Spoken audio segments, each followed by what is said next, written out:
There are people that talk about a light. There are people that talk about floating above. There are people that talk about a feeling of warmth and love. I didn't feel any of that. I felt none of that. I felt untold terror. When I came to, Dr. Allen said my hair was literally standing on the end.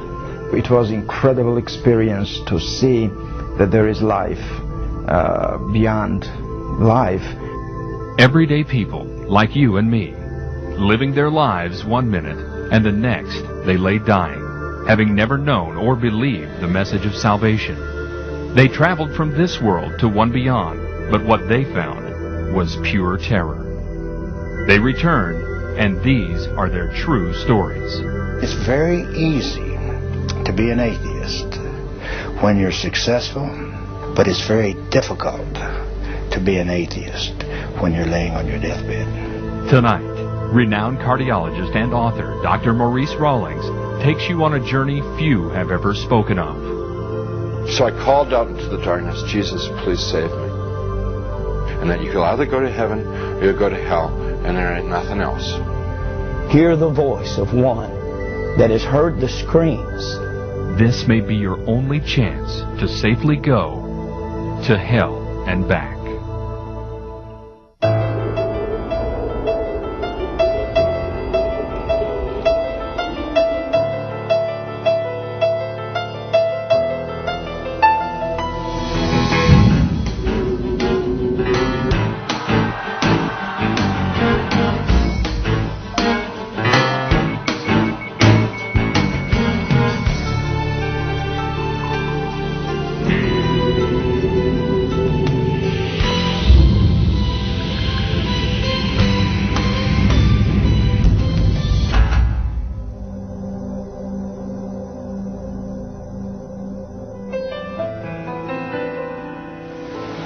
This is an experiment on life after death. All through history, man has predicted life after death. All Bibles are based on life after death, all religions. But where are they? Who's come back to show us there's life after death? But now, through modern resuscitation methods, bringing the heart back, bringing breathing back, you and I can now bring a whole population of people back to talk to us about what's on the other side of death. See what you believe in some of these cases that we're going to present.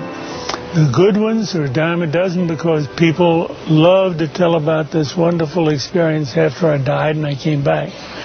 The hell experiences are embarrassing. It's an F on the report card, a slap in the face. But we have some cases we're going to present tonight that tell you about their own hell experiences so that you won't go where they went. Now, what all this is based upon is teaching you, which we will later in the program, how to restart the heart, restart breathing on someone who has recently clinically died. Notice that death is reversible. You have 4 minutes survival time of the brain cells without blood flow before rigor mortis sets in, true death sets in, where resurrection is required. Something man can't do. We can do resuscitation, something God has permitted us to do. And how many hell experiences have had salvation on the floor, conversion on the floor, and only remember the good experiences to report?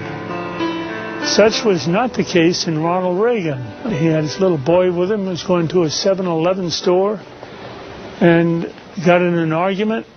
A bottle was broken. He became stabbed multiple times by his assailant. And then the rest of the story we're going to present to you on film. In 1972, my life was broken. I was a drug addict. I was a criminal. My family was broken.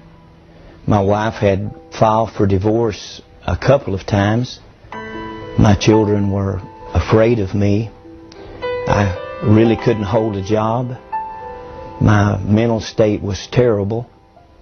And it was in that frame of life that I took my 6-year-old son one night and went down to a little market going inside to purchase some things. And on the way in to that market, I met a gentleman coming out the door, and an argument erupted. And before I knew it, I had just hit him, knocked him down, and he fell into a stack of bottles. The bottles bursted, and immediately he leaped up with a broken bottle and began to stab at me. I lifted my left arm to try to stop the blow, and the bottle actually severed the biceps muscle, the major arteries in my arm, and I was bleeding to death in just a matter of seconds. But full of anger and hatred and rage, I kept fighting and kept bleeding. My little son was screaming. He was hysterical. But the man that ran the store came over and said, if you don't get to a hospital, you'll bleed to death in just a few minutes. So he actually took me in my own automobile to the hospital, and when we entered the emergency room, I was barely conscious. And as the medical attendants began to work on me, I could hear their voices, and I could hear them saying, "We can't help him. He'll have to be transported to another hospital. Probably will lose the arm." And as they loaded me into an ambulance, my wife had arrived by that time and got in the ambulance with me. But as they pulled out of the parking lot of that hospital, a young paramedic looked down into my face, and I could barely see him. I was so weak. But he said, "Sir, you need Jesus Christ." And I didn't know Jesus. I didn't know what he was talking about. So my reaction to that was to begin cursing. And again, he stated to me, "You need Jesus."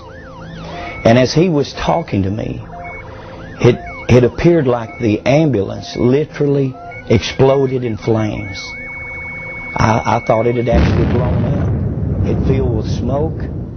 And immediately I was moving through that smoke as if through a tunnel. And after some period of time, coming out of the smoke and out of the darkness, I began to hear the voices of a multitude of people screaming and groaning and crying. But as I looked down, the sensation was looking down upon a volcanic opening and seeing fire and smoke and people inside of this burning place screaming and crying. They were burning, but they weren't burning up. They weren't being consumed. And then the sensation of moving downward into this. He was thrashing, just thrashing about, and moaning and groaning, and it was like there was a battle going on. I wasn't a Christian at the time, and I didn't even know anything about spiritual battles. But it was scary to me in the fact that I could feel it. I could feel it was like light and darkness. It was like he was fighting against something. And I didn't know what, but now I know. He was seeing the vision of hell. But the most terrible part of it, I began to recognize many of the people that I was seeing in these flames, as if a close-up lens on a camera was bringing their faces close to me. I could see their features and see the agony and the pain and the frustration. And a number of them began to call my name and said, "Ronnie, don't come to this place. There's no way out. There's no escape. If you come here, there's no way out."